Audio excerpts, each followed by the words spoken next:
Cloth வந்து எப்பவுமே ஒரு நேரம் வரதான், எந்த நேரம் வரதில்லை. ஒரு 5-6 வருஷத்துக்கு அப்புறம் இந்த வருஷம் அதிகமாக திடீர்னு வந்துருச்சு. இப்போ திடீர்னு வந்ததுனால ஒரு நாள் உள்ளது கரைக்கு கொண்டு வந்தாங்க. ஆனால் போடக்கூடிய இடம் எதுவுமே கிடையாது.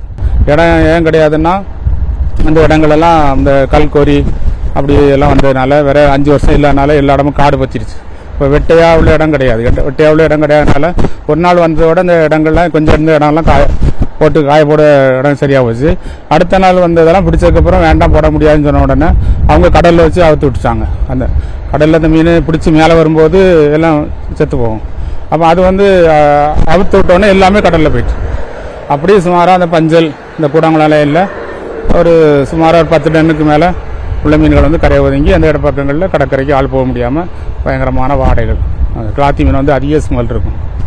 அந்த அந்த வாடை அந்த பக்கம் யாரும் அந்த பஞ்சல்லாம் அதிகமான ஆட்கள் கடல் குளிக்க வைப்பாங்க. இப்போ யாருமே உள்ள பக்கத்துக்கு வர முடியாத அளவுக்கு வாடையாக இருக்குது. இது சுமாராக இப்படியே விட்டுட்டா ஒரு வாரம் அந்த வாடை அப்படி போகாது. ஒரு வாரம் 10 நாள் போகாது. பிசிபல் டிபார்ட்மெண்ட் வந்து பார்த்துட்டு போயிருக்காங்க. என்ன ஒன்றும் அதுக்கு இது பண்ணலை. அதை காலி பண்ணி எடுத்தால் தான் அதில் ஆட்கள் போக முடியும். நாளைக்கு போனால் இதெல்லாம் அழுகி அப்படி கழிஞ்சு போயிடும். அதை எடுக்க முடியாது. இன்றைக்கு எடுத்தால் தான் எடுக்க முடியும்.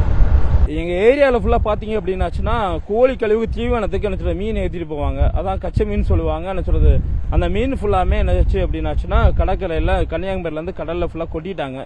விலை போகலை அப்படிங்கிறதுனால கடலில் கொட்டினதுனால அந்த மீன் ஃபுல்லாமே கரை ஒதுங்கி எங்கள் ஏரியாவில் ஃபுல்லாக கடலில் அனுப்பிச்சிட்டு மிதந்துட்டு இருக்கு. இது கரையில் ஃபுல்லாக நீங்கள் பார்த்தா தெரியும், ஃபுல்லாமே ஒதுங்கி நிற்குது.